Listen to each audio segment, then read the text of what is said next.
Buenas noches, mi gente resiliente. Una vez más estamos por aquí por nuestro respectivo live de todos los domingos a las 7 de la noche. Una vez más, bienvenidos. Para los que no me conocen, mi nombre es David Perdomo. Yo soy de profesión antropólogo, egresado de la Escuela de Psicoanálisis. Llevo 24 años trabajando en el área de adicciones. Actualmente me desempeño como presidente de la Fundación Resiliencia. También soy defensor de niños, niñas y adolescentes. Y bueno, tocamos diversos temas en lo que respecta a estos live. Hola, Beresnay, buenas noches, ¿cómo estás? Em, Como adicción, depresión, ansiedad y mujeres que han sido víctimas de violencia de género o de abuso narcisista como tal. El día de hoy vamos a hablar sobre un tema muy interesante y que vamos a ver cómo lo vamos a ir desenvolviendo en la medida de que vayan también surgiendo preguntas de parte de ustedes. Tengan toda la libertad de preguntar, de comentar y que cualquier duda que tengan, bueno, aquí estamos para aclararla. Una de las cosas que constantemente vivimos en los diferentes talleres, seminarios, conferencias, una de las cosas que yo vivo hablando constantemente es sobre el tema emocional.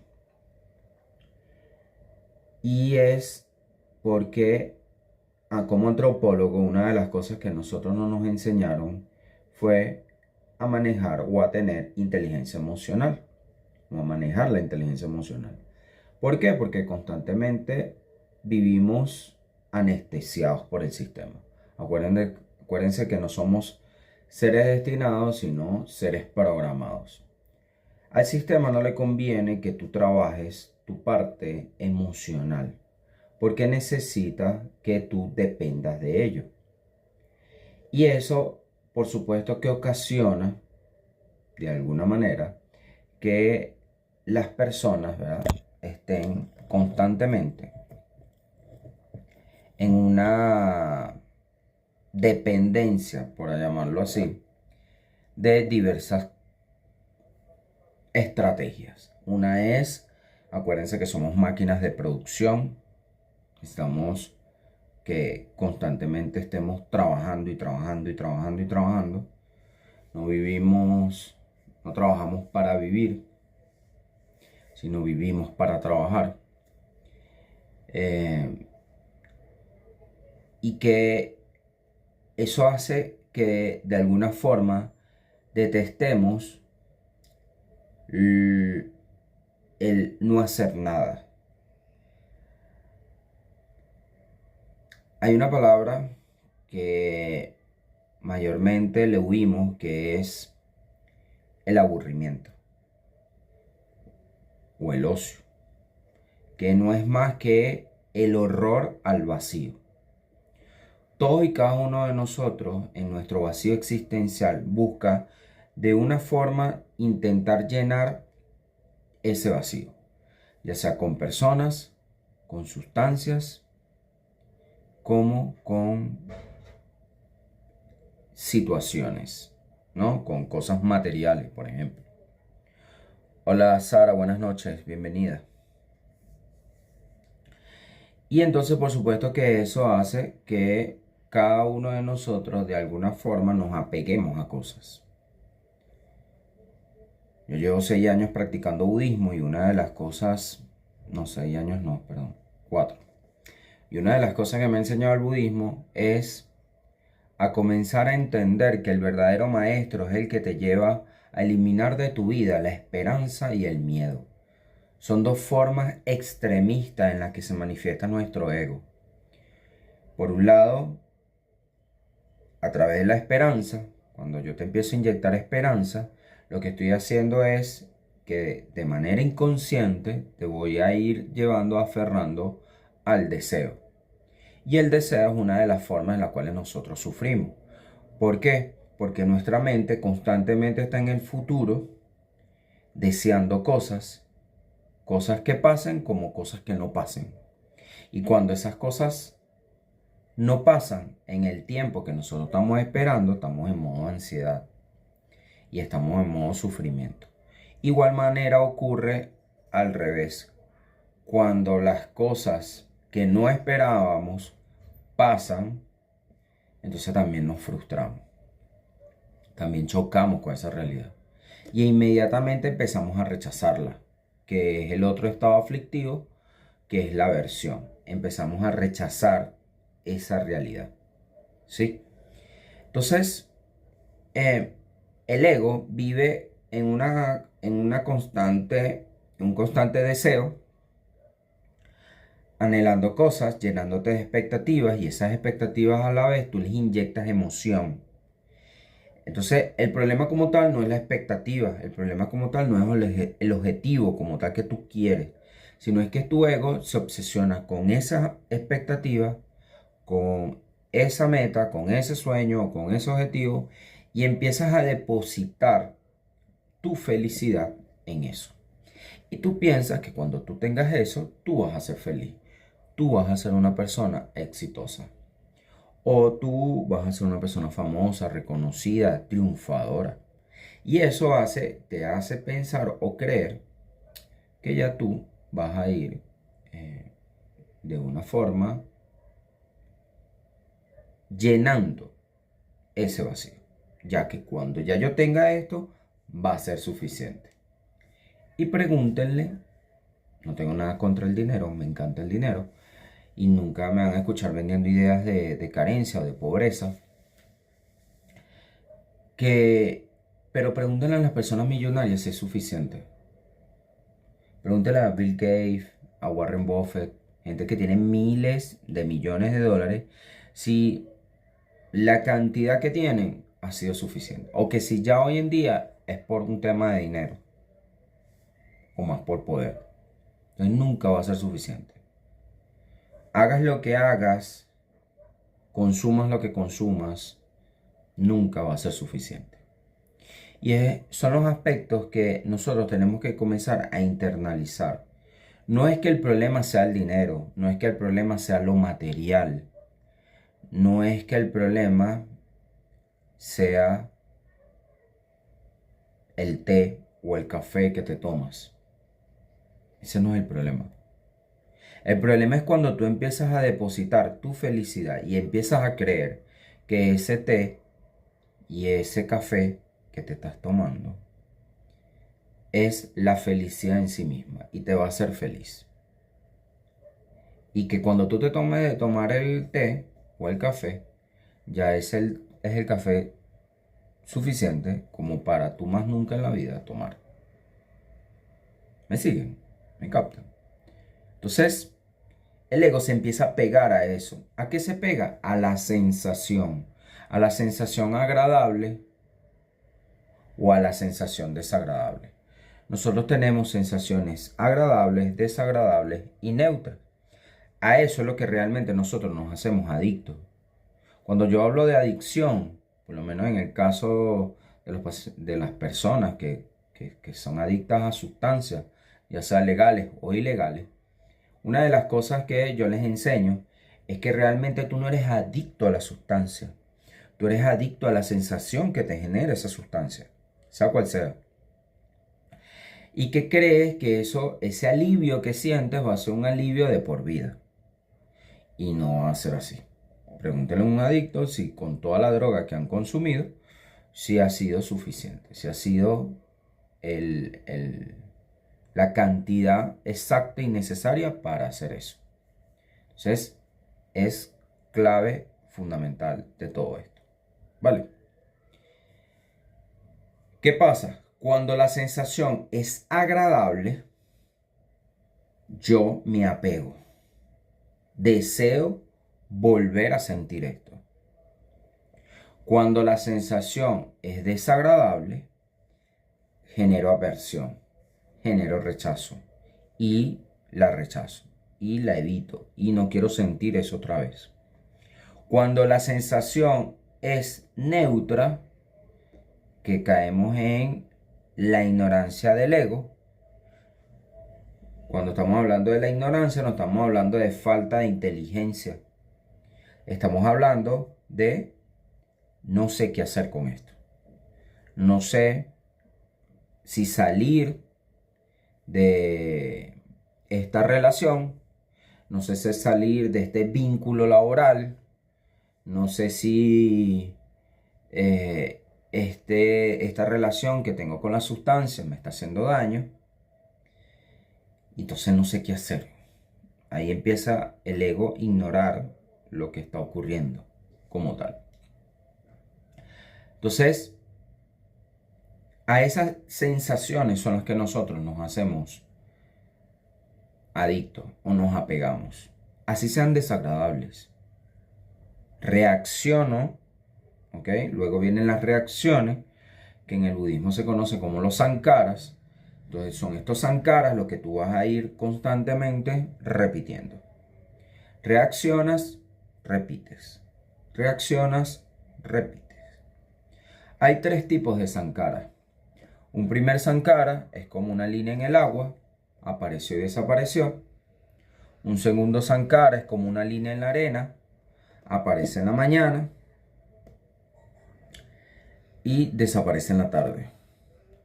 Y un tercer sankara que son como tallar en piedra, que quedan por muchos años, quedan en tu vida.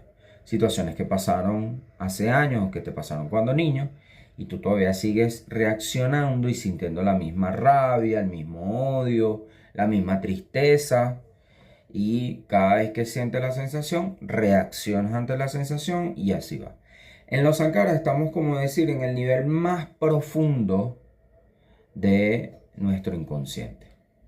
En el budismo se dice que el inconsciente no existe. Para el budismo el inconsciente está consciente y te lleva a estas reacciones de manera repetitiva y de manera compulsiva. Pero mientras que tú no tomes en cuenta ni te hagas necesariamente las preguntas correctas, preguntas de calidad que te den la oportunidad de hacer visible esto que es invisible, que estoy actuando, pero no sé por qué lo estoy haciendo, simplemente lo hago por reacción impulsiva, lo que me hace un encarcelamiento psicológico. ¿Qué es el encarcelamiento psicológico del ego? Que yo llego, reacciono y cada vez que yo reacciono me tomo mis 2 pastillas de cianuro. Me voy envenenando poquito a poco de manera de que las personas me hago esclavo de las circunstancias. Ahí no hay libertad alguna. No se puede hablar de una libertad cuando constantemente estamos reaccionando y yo estoy bien si tú estás bien. Si tú estás mal, yo estoy mal. ¿Qué libertad tengo yo ahí de elección? ¿Qué tanto estoy decidiendo yo ahí? Si lo que estoy haciendo simplemente es una reacción ante la situación. Si una persona, vamos a hablar de un comportamiento compulsivo dentro de las sustancias legales, que están el cigarro, por ejemplo. ¿Cómo se normalizó el cigarro? Como es legal, se normalizó esa dinámica. Y entonces la gente piensa que el cigarro, por el hecho de ser cigarro y de ser legal, y que tú puedas comprarlo ahorita, hace un siglo atrás eso tú no lo podías hacer, en un abasto, en un supermercado, en cualquier parte, una licorería normal, tú puedes comprar unos cigarros normalmente. Entonces eso le resta en nuestro imaginario, las personas le restan el daño que ocasiona eso. Las personas piensan que por el hecho de ser legal no es dañina. Es más, no es ni siquiera una droga. En todas las entrevistas iniciales, cuando las personas llegan a la fundación, lo primero que yo les digo es, me vas a mencionar todas las drogas que has consumido, así sea una sola vez. todas, desde la que comenzaste hasta ahorita. Y ninguno menciona el alcohol y el cigarro. Ninguno. El resto lo que hace es mencionar las drogas ilegales, las sustancias ilegales, y luego, cuando yo les hago, y el alcohol, sí, y el cigarro también, ok. Pero hay un patrón que se repite y que ellos no se dan cuenta, es que el 99,9% en 24 años solamente me consiguió con un caso que no fue así. Un solo caso de miles, que le puedo decir. Comenzaron o iniciaron con una sustancia legal y luego saltaron a una sustancia ilegal. Todas las personas que consumen drogas ilegales o sustancias ilegales, todas se inician con una sustancia legal. Así que dejemos de normalizar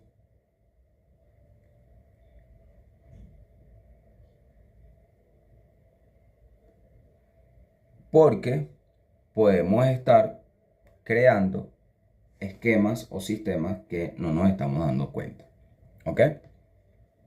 Que estar muy pendiente con eso. Ahora, cuando estamos hablando de la de lo que es el apego, por llamarlo así, sea sustancia, sea persona y todo esto. Estamos hablando, ¿verdad? De el ego. Estamos hablando de esta situación que de alguna manera nos lleva a nosotros a estar constantemente apegándonos o aferrándonos a estas sensaciones. Lo que hacemos es reaccionar para volver a sentir esa sensación. Entonces, ¿cuál es la herramienta principal o número uno en todo esto? Comenzar a evitar las reacciones. Pero antes de empezar a evitar las reacciones, nosotros debemos comenzar cuantificando. Sí, así estoy viendo. Creo que por el tema de lo que estaba hablando ahorita.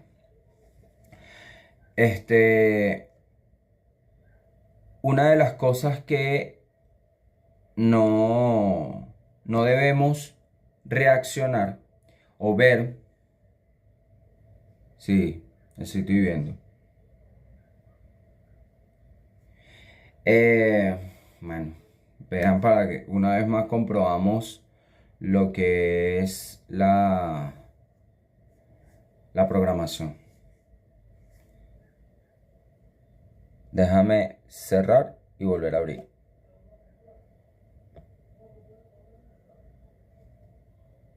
Nos vemos ahorita.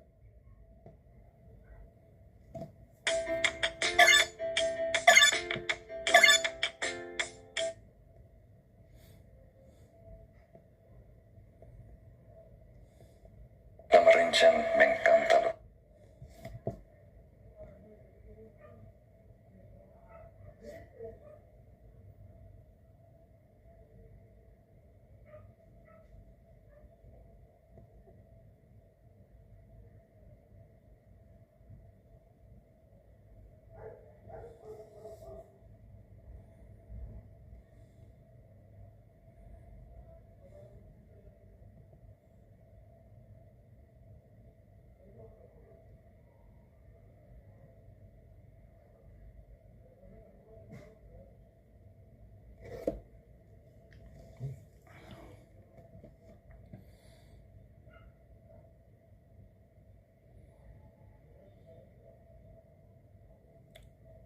Hola Saraí, bienvenida.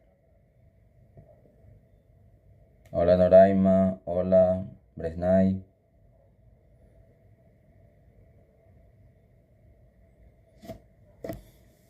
Bueno, continuamos. Es parte de lo que estamos hablando ahorita. Es parte de la programación del sistema. Y ahí es donde nosotros tenemos que comenzar a analizar y ver que este tipo de educativa no le sirve al sistema. Concientizar estas cosas no le sirve al sistema. inmediatamente lo detecta como un ataque, lo detecta como algo que va en contra del mismo sistema como tal. Pero bueno, en sí no, eso no era lo que quería hablar. Lo que quería mencionar era que el tema de lo que ocurre en nuestro ego como tal. Nuestro ego vive constantemente apegándose, deseando cosas y en aversión o en rechazo. ¿Por qué? Porque no hay control. Esa es la manera de que nos controla a nosotros.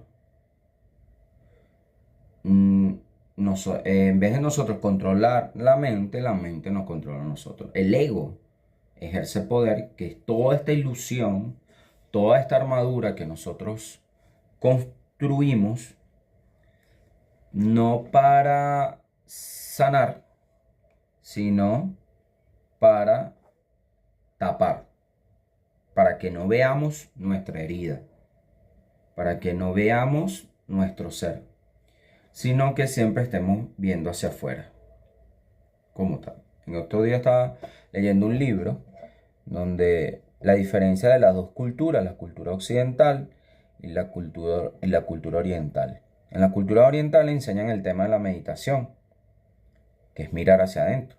En las culturas occidentales enseñan el tema de la contemplación. No quiere decir que una sea mejor que otra, simplemente son aspectos diferentes de vivir, por llamarlo así, el aspecto espiritual de cada uno de nosotros. ¿Ok? Pero eso te da una interpretación de la realidad totalmente distinta. No es lo mismo decir que Dios está dentro de ti y que para poder verlo y escucharlo y sentirlo, simplemente tienes que cerrar los ojos y observar lo que está ocurriendo dentro de ti. A que abras los ojos, ora, cómo vas a escuchar si estás hablando y estás viendo hacia afuera. Entonces, todo lo que se observa como creación es lo que nosotros vemos como contemplación. Eso es lo que se entiende como contemplación. ¿Qué nos enseñaron a nosotros? Que para ver a Dios, ve lo que creó. Todo lo creado, animales, montañas, ríos, mares, todo, es creación de Dios. Por lo tanto, es parte de lo que somos nosotros. Vuelvo y repito, no es que una es mejor que la otra, no es que una es buena y la otra es mala tampoco. Lo que estoy diciendo son formas en las cuales nosotros nos enseñaron. En una oportunidad escuché, mientras que nosotros oramos, hablamos con Dios. Pero mientras meditamos, escuchamos a Dios. Y en estos días escuché una frase parecida, pero lo plantean desde otro punto de vista. Y es que dice, para nosotros poder escuchar la voz de nuestra alma y escuchar la voz de Dios, tenemos que aprender a callar. Porque mientras que tú estás orando, tú no estás escuchando la respuesta que está dentro de ti. No la estás escuchando. Entonces, tenemos que estar muy atentos con estas situaciones porque son los aspectos que nos están llevando a cada vez vivir una vida mucho más religiosa, mucho más dogmática, mucho más adoctrinada que una vida espiritual conectada con Dios como tal.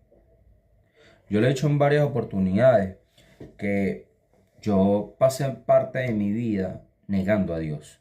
Primero, fui un niño que crecí en colegios de cura, de monjas, y las cosas que vi realmente fueron muy desagradables.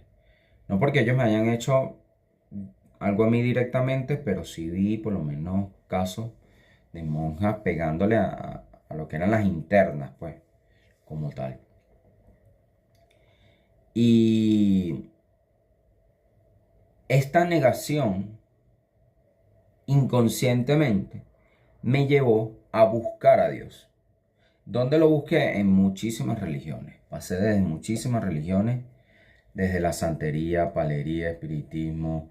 Una vez me iba a meter testigos de Jehová, en el cristianismo. en el catolicismo y nada, nunca, hasta que finalmente fue a través de una crisis, fue a través de una depresión que contacté con una amiga que era budista, es budista, y me dijo que practicara una meditación. Yo tenía ya para ese momento 2 meses sin poder dormir, con insomnio, producto de la depresión y producto también del COVID, que me recuerdo que cuando yo hice esa meditación, inmediatamente yo comencé a dormir. Esa noche pude descansar y empecé poco a poco a retomar mi sueño, ¿no? Como tal. Ahí empecé yo a hacer una conexión desde lo espiritual, con Dios. Me empecé a reconciliar con Dios. En estos días también escuché una frase que decía: Dios es experto en arrodillar a orgullosos. Y yo creo que las crisis te enseñan a arrodillarte, a rendirte, a que la depresión te enseña que ya esa armadura ya no te sirve. La gente cae en depresión, es por eso. Es porque la armadura, el ego que construyeron ya no le funciona, ya no te sirve de nada. Entonces es hora de ir soltando eso. Pero ¿qué hace el ego? El ego le tiene un fuerte miedo al cambio y se aferra a esa forma de ser y piensa que como lograste sobrevivir ciertas etapas de tu vida con esa armadura, te hace creer que tú lo vas a volver a, te va a volver a servir de la misma manera como en algún momento, como fue en la infancia, como fue en la adolescencia. Entonces ya ahorita como adulto tú crees que eso te sirve, te funciona. Y no es así. Para nada. Para nada es así. Entonces es fundamental, es necesario que comencemos a ser consciente del ego, porque el ego es totalmente inconsciente. Es necesario hacer visible de cómo opera tu ego en ti, cómo opera, cómo te hace reaccionar, cómo te hace em, apegarte, cómo te hace rechazar. Y desde ahí tú empiezas a entender que quien tiene control de tu mente tienes que ser tú, no él, no el personaje. ¿Sí? Imagínense que yo construyo este control. ¿Sí? Entonces, cuando nosotros empezamos a construir algo, empezamos a creer, ¿verdad? Imagina que yo como artista, esto no es un control simplemente remoto, simplemente es una obra de arte. Entonces yo empiezo a construir esta obra de arte. Pero para mí me costó tanto y esforzarme y hacer la forma, la figura, los materiales y todo esto. Yo construí esto. ¿Qué ocurre? Que llega un punto donde esta creación, yo me enamoro y empiezo a creer que esto es una representación humana, este control. ¿Sí? Entonces yo vaya por la calle y tú me conozcas, Bresnay, Noraima, que están ahí conectadas, me vean y te diga: mira, te presento a mi novia. ¿Ves que, verdad que es bella? ¿Verdad que es hermosa? Y la gente me va a empezar a ver: a mí, ¿esto qué le pasó, pues? Este se fundió.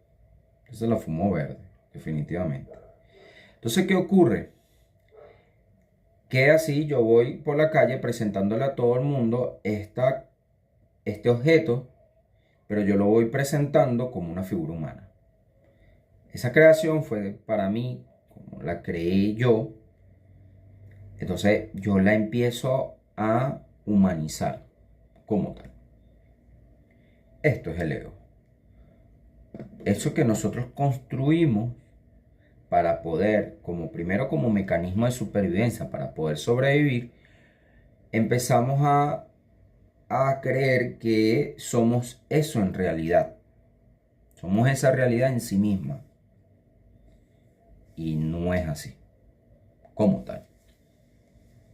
Es simplemente un elemento que te permitió como supervivencia, ¿ok?, pasar ciertos obstáculos de tu vida.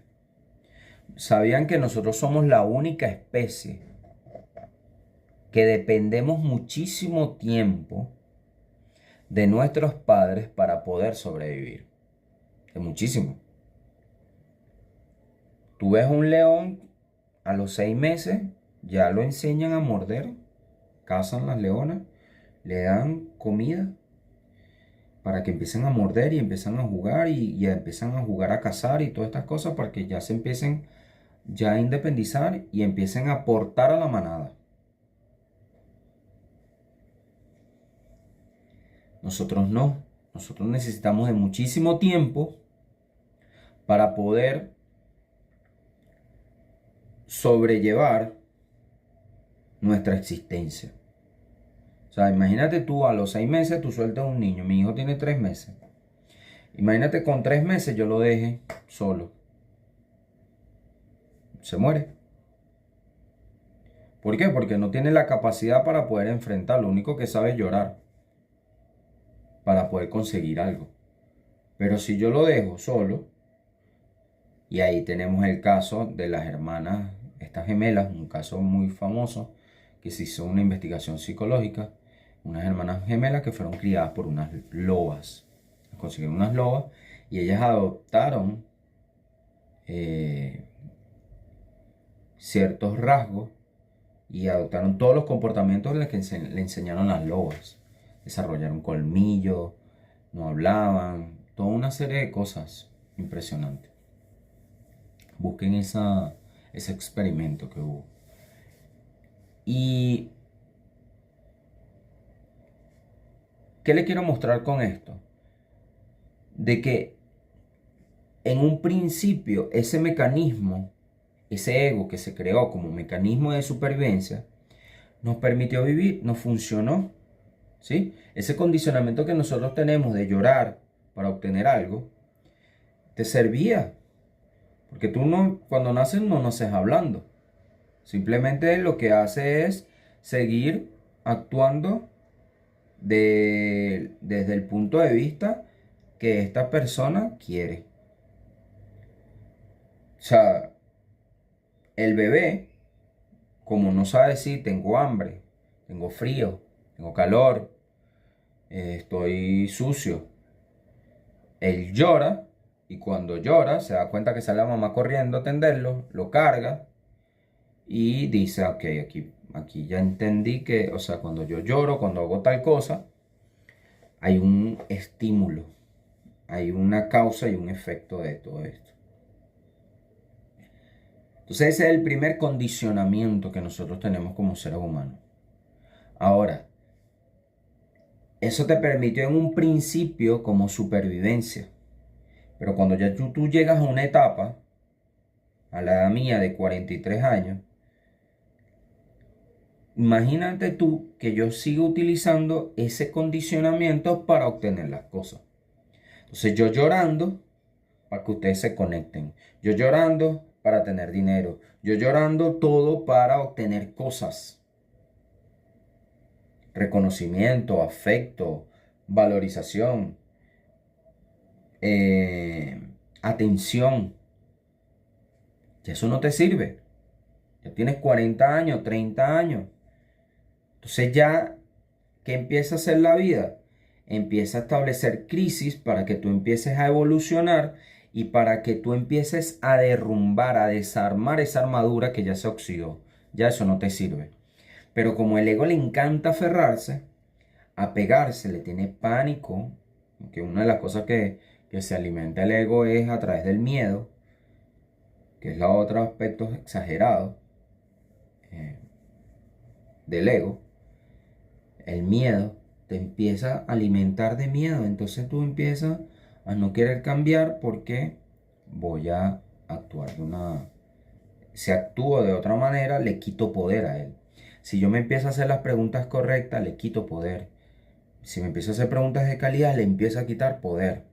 Si yo empiezo a determinar que esa situación ya no me va a afectar más, o que ya la ansiedad no me va a controlar mi vida, la angustia o el miedo, el ego empieza poco a poco a desvanecerse. Y empiezas a pesar de que el ego es necesario en algunos casos, como vuelvo y repito, como mecanismo de supervivencia, te alerta, te atenta, pero no es lo mismo que él te controle a ti a que tú lo controles a él. La mejor manera de controlar el ego es cuestionándolo, es comenzar a hacerle las preguntas correctas, preguntas de calidad. Y ahí él va perdiendo el poder. ¿Qué pasa con la mayoría de las personas? Cuando empiezan a entrar en situaciones espirituales, ya sea porque ciertas crisis los llevan a adentrarse a religiones, por ejemplo. Ya sea, no voy a especificar o que solamente ocurre con una sola cosa, ocurre con muchas. Puede ser por el budismo, puede ser por el cristianismo, catolicismo, cualquier cosa. Lo he visto en todas las religiones, en la santería, en otras cosas. Empiezo a darme cuenta que el ego empieza a escabullirse. Y ahí es donde sale el ego espiritual. El ego espiritual te lleva a creer que tú, tu ego, está, como ahora eres cristiano, como ahora eres católico y como estás dentro de una posición dentro de la iglesia, entonces el ego se empieza a disfrazar. Entonces ya yo empiezo a sentir un poder por encima del otro porque ahora yo tengo algo que tú no tienes. Y ahí ahí se vuelve a perpetuar el ego, pero ahora desde lo espiritual. Entonces, como yo medito todos los días y tú no, entonces yo estoy por encima de ti. Yo me posiciono por encima de ti. Entonces empiezo a creer que soy más que tú, porque yo tengo ya una conexión directamente con Dios y Dios me habla a mí, no a ti, porque yo medito todos los días. Y tú no meditas. Y tú no haces yoga. Y tú comes carne. Y por ahí nos va. Se empieza a escabullir y nos empezamos a posicionar por encima del otro. No estoy diciendo con esto que todas las personas que son religiosas, todas tienen ego espiritual. Estoy diciendo ciertos casos que no trabajan este aspecto emocional con lo espiritual. A Dios lo que es de Dios y al César lo que es del César. Lo espiritual con lo espiritual y lo emocional con lo emocional. ¿Ok? Entonces cuando empezamos a creer, cuando nos empezamos a creer dueños de la verdad, ahí es donde empezamos a generar estos choques. Empezamos a generar estos conflictos. Y es donde las personas ya lo que hizo fue cambiarse la armadura. Ya esto, ok, ya me quité esta armadura que ya no me funciona. Vamos a poner la armadura del adicto y ahora me puse la armadura del cura. O me puse la armadura del pastor. O me puse la armadura del rabino. O me puse la armadura del monje. Y ahí vamos constantemente creyendo que es la verdad en sí misma. Y lo que tú estás haciendo es una simple interpretación de esa realidad. Pero pienso que esa interpretación que yo hago es la verdad absoluta. Ese es el tema. Esa es la forma la manera en que empezamos a actuar ahora desde el ego espiritual. ¿Me sigue? Entonces, cuando vemos mensajes como este, como dice aquí el compañero Vladimir, La única verdad se llama Jesucristo. ¿Ves? Cuando empezamos a establecer eso como verdades absolutas, lo que estamos haciendo es simplemente siendo igual de alienado que antes. Ahora, pero ahora desde lo religioso. Es parte de lo que, mismo de lo que estoy explicando casualmente, mire, está saliendo lo que está diciendo el compañero. Entonces, que lo respeto, ojo, no tengo nada contra eso. Simplemente es lo que cuando empezamos a creernos dueños de la verdad. Y el otro es el que está mal, yo estoy bien. El otro está equivocado, yo estoy en lo correcto. El otro está en la mentira, yo estoy en la verdad. Y ahí empieza un choque. Porque una de las cosas, yo trabajando en una oportunidad, trabajé con muchas iglesias cristianas. Y en las iglesias cristianas, una de las cosas que ocurría muchísimo era que se satanizaban lo emocional. Las personas no se podían sentir mal. Porque como tú estás con Dios, tú no puedes sentirte mal.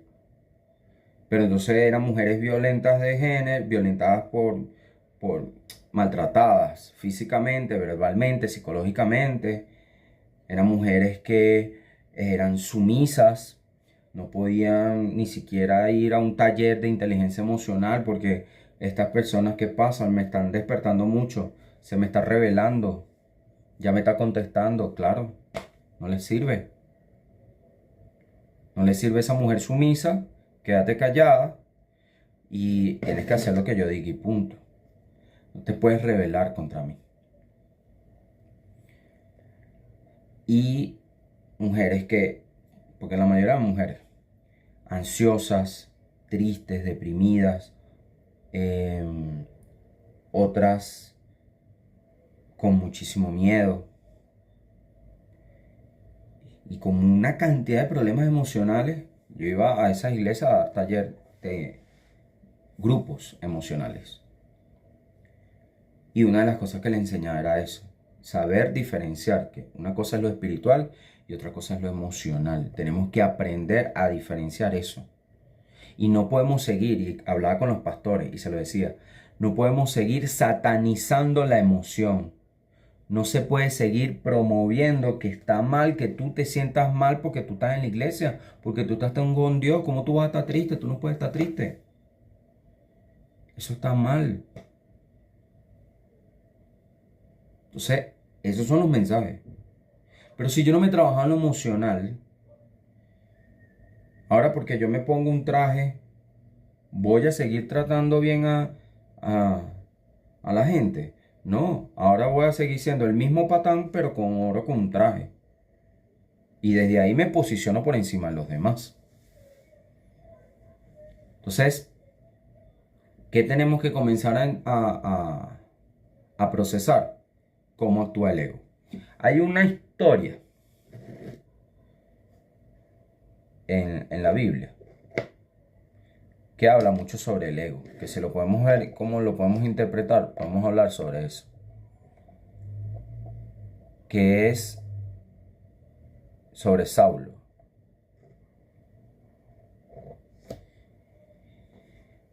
Saulo era un perseguidor de los seguidores de Cristo. Y cuando tenía la oportunidad, porque no me vayan a bloquear el live. Entonces, una de las cosas que un día llegó Dios, lo castigó y lo dejó ciego. Luego de eso, él se consigue con Jesucristo y Jesús le devuelve la vista. Y ahí donde le dice, Saulo, Saulo, es la gran frase, ¿por qué me persigues? Y es donde él comienza a seguir a Jesús. Y una de las cosas es que él le dice, ahora te vas a llamar Pablo. El famoso Pablo que nosotros conocemos. ¿Qué pasa? Que en una de esas, cuando él regresa y lo ven, sus perseguidos, le dicen, ahí viene Saulo, y entonces él dice, no, no, ya no, ya, y todos asustados porque pensaban que lo iban a matar, llegó y dijo, es cuando le dice, ya va, no, yo vengo a predicar sobre la palabra de Dios. sobre Jesús. Entonces aquí podemos analizar dos cosas importantes. Una, el renacimiento de un nuevo ser. Para que se pueda dar ese renacimiento, tiene que morir el otro. Si no renace este ser, si no muere este ser, no va a poder renacer un nuevo ser. Vas a seguir siendo el mismo, pero ahora con otra imagen. Y ahí estamos hablando del ego. ¿Cuál era el ego de Pablo? Saulo. Y era el que tenía que morir para poder observar y para poder ver desde otra realidad. El que él haya recuperado la vista y haya visto con mayor claridad y poder entender todos estos milagros, tuvo que perderla. Es lo que yo les decía hace rato. En la misma negación de Dios, esa misma negación me llevó a buscarlo. Esa misma negación me llevó a mí a entender mi conexión directamente con Dios, mi conexión desde lo espiritual. Son dos cosas muy diferentes. Pero cuando yo simplemente estoy dogmatizado, adoctrinado, yo no cuestiono. Simplemente lo que estoy haciendo es repitiendo. Entonces me sé versículos de memoria, pero no estoy haciendo absolutamente nada. No los estoy viviendo. Simplemente los estoy repitiendo. Noraima, tienes toda la razón. Es sumamente difícil, pero sí se puede. Tenemos que desaparecer lo antiguo para renacer y transformar el ser. Así es. Entonces, esto lo que nos muestra, ahora desde otra posición, ver que también todas estas vendas que uno a veces no tienes la preparación para hacer esa conexión. Entonces, ahí es donde viene lo que la frase que yo les decía hace rato, que Dios es experto para arrodillar orgullosos. Y si no aprendes de la crisis, prepárate porque la siguiente es peor.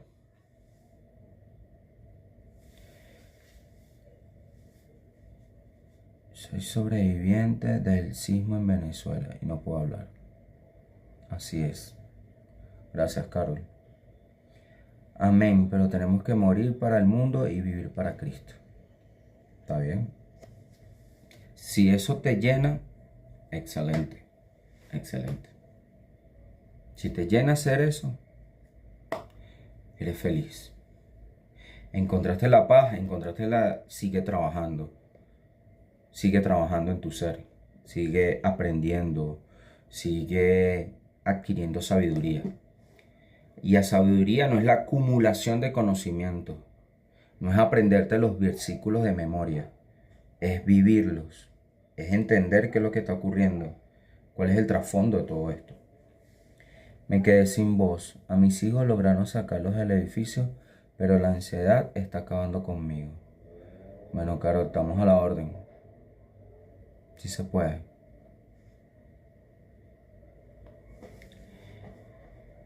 Son experiencias, me explico. Son situaciones que muchas veces tenemos que ver cuál es el mensaje oculto. ¿Qué es lo que está mostrándonos? La única forma de comunicarnos no es solamente hablando. Hay muchas maneras. Y eso es lo que tenemos que aprender. Ahora la vida te está mostrando que hay otra forma en la cual tienes que comunicarte. Quizás a través de la escritura, a través del abrazo, a través del afecto. Y ahí vas a poder comenzar a sanar lo que tienes que sanar. A entender qué fue lo que te quiso mostrar esta crisis, que te quiso mostrar, y ahora decirlo de otra manera. Ahora te toca decir a tus hijos, a tu familia, que los amas de otra manera. Y ahí vas a poder comenzar a conectarte con el mundo, con la humanidad, desde otro punto de vista. Si no es de esa manera, si no es hablando, Entonces, bueno, esas cosas hay que valorarlas. Eso hay que aprenderlo. Y ahí es donde nosotros tenemos que ir analizando para poder ir entendiendo qué es lo que está ocurriendo, qué es lo que está pasando, cuál es la verdadera razón de que yo haya perdido la voz. Una de mis herramientas de trabajo es la voz. Pero si eso llegase a ocurrir, créeme que busco otra forma de comunicarme. No es la única manera. Entonces, ¿qué debemos aprender? ¿Qué me está mostrando la crisis? ¿Qué quiere la crisis? ¿Cuál es el mensaje de la crisis? Para poder tomar nuevas decisiones. Crisis significa, Carol, para que aprendas, tomar nuevas decisiones, establecer nuevos acuerdos. Es hora de tomar nuevos acuerdos, establecer nuevas decisiones. Y esas nuevas decisiones te van a dar la oportunidad a ti de transformarte, de evolucionar a través de la crisis. No te pongas, no sé si es una patología, no sé si fue una enfermedad, no sé si es un estrés postraumático, no sé si es un shock que estás ahorita que no puedes hablar. No sé cuál es la razón, pero lo que sí te puedo decir es que para poder sanar eso, tienes que comenzar a entender cómo ayudar, cómo conectar desde tu ser. Ahí vas a empezar a ir viendo la vida ya desde otro punto de vista. Poder ir entendiendo que cada vez, en la medida que tú empiezas a observar la vida, no como un problema, sino como una oportunidad de crecimiento, vas a empezar a ver que te vas a convertir en una mujer resiliente, en una mujer que cada adversidad la va a enfrentar ahora desde un punto de vista totalmente distinto. Te toca replantearte muchísimas cosas. Bueno, en el momento. Aquí entra la ecuanimidad. En el budismo se entiende como ecuanimidad aceptar la realidad tal cual es. No es lo que yo quiero, no es lo que yo deseo y muchas veces ni siquiera es lo que yo me merezco, pero es lo que es. Y en función de lo que es, yo voy a dar lo mejor de mí. ¿Qué te invito? A que des lo mejor de ti. Esta situación tienes que sacar lo mejor de ti, no lo peor. Pero tienes que comenzar a creer y a entender que cada uno de nosotros se tiene que hacer responsable. Tienes que responder de manera eficiente y de manera eficaz. Evitar la manera de que no ser una cosa. Muchas personas fueron víctimas del terremoto, como tú lo estás planteando ahí. Pero, como siempre, bendigo tu vida por así un gran montón. Gracias, pastora, bienvenida. Ajá. Entonces, cada uno de nosotros tiene que aprender a entender este proceso. El proceso que está viviendo cada uno, ya sea desde la muerte, desde la pérdida material, desde la ansiedad. Mucha gente todavía tiene estrés postraumático, todavía tienen ansiedad, todavía tienen miedo, todavía están nerviosos porque puede ocurrir otra vez, cualquier cosa. Y cuando tengo 44 días sin dormir, más de 4 horas, sí, claro, me imagino.